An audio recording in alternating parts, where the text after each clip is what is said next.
Many people associate the great monotheistic religions primarily with Palestine and Arabia. Persia, however, is actually the cradle of where one of the earliest true monotheistic faiths originated. There, humanity first heard the timeless call to good thoughts, good words, and good deeds. Under Ahura Mazda, the singular, uncreated wise Lord, the source of light and wisdom, echoed in the concept of God, Yahweh, to the Jews, and Allah to the Muslims.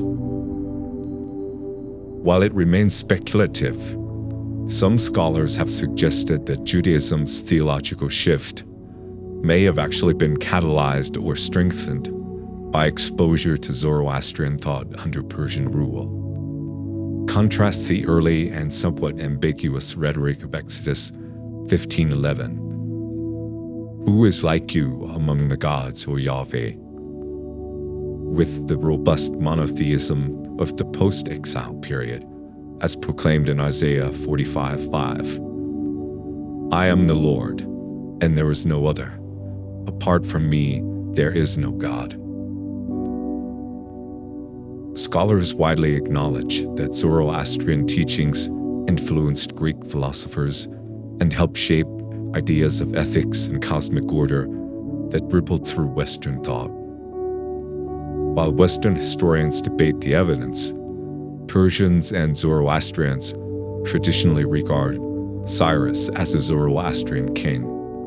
When he conquered Babylon, the land of Ur itself came under Persian rule, and Cyrus famously issued the Edict of Restoration, freeing the Jewish people from exile and allowing them to rebuild their temple, an act of tolerance celebrated in the Hebrew Bible.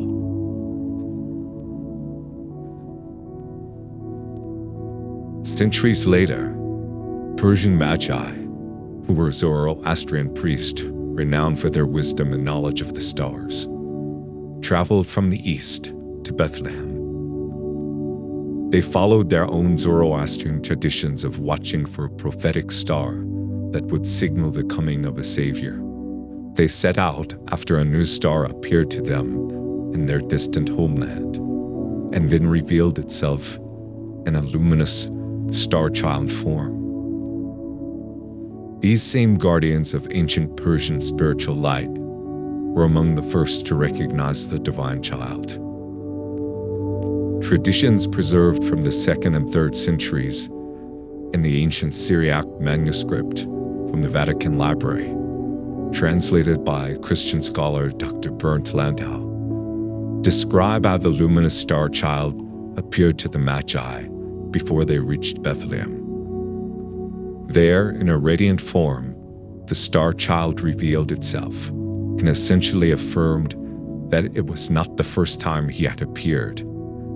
He revealed that he had appeared before to different people, thus pointing to the unity underlying the founders of the great spiritual traditions as reflecting one and the same spiritual light.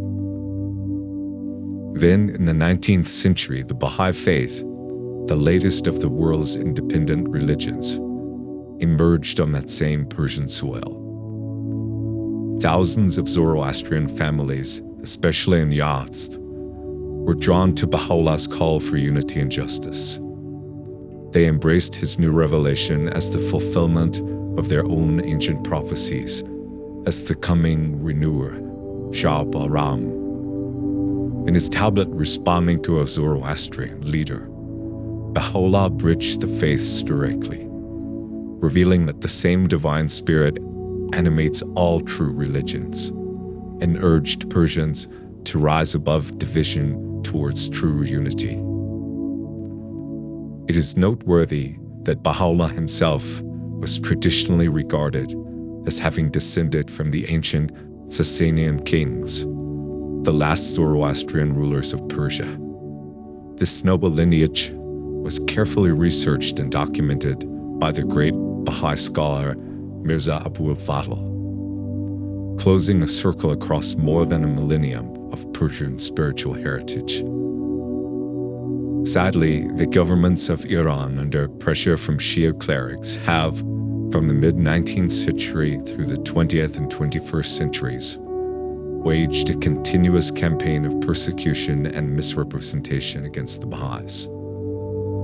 Persian Baha'is, most with Zoroastrian, Jewish, Christian, or Muslim ancestry, have been executed, barred from universities, stripped of jobs, and erased from public life, as their shrines are demolished and their story silenced. But just as the Jews, Christians, and Muslims endured persecution, the final chapter has not been written. Abdu'l-Bahá assured the Baha'is of Persia, quote, "The history of Persia hath been illumined with the light of the heavenly orb. Ere long will the day star of the supernal realm shine so brightly as to raise that land even into ethereal heights, and to cause it to shed its radiance over the whole earth. Iran shall become a focal center of divine splendors.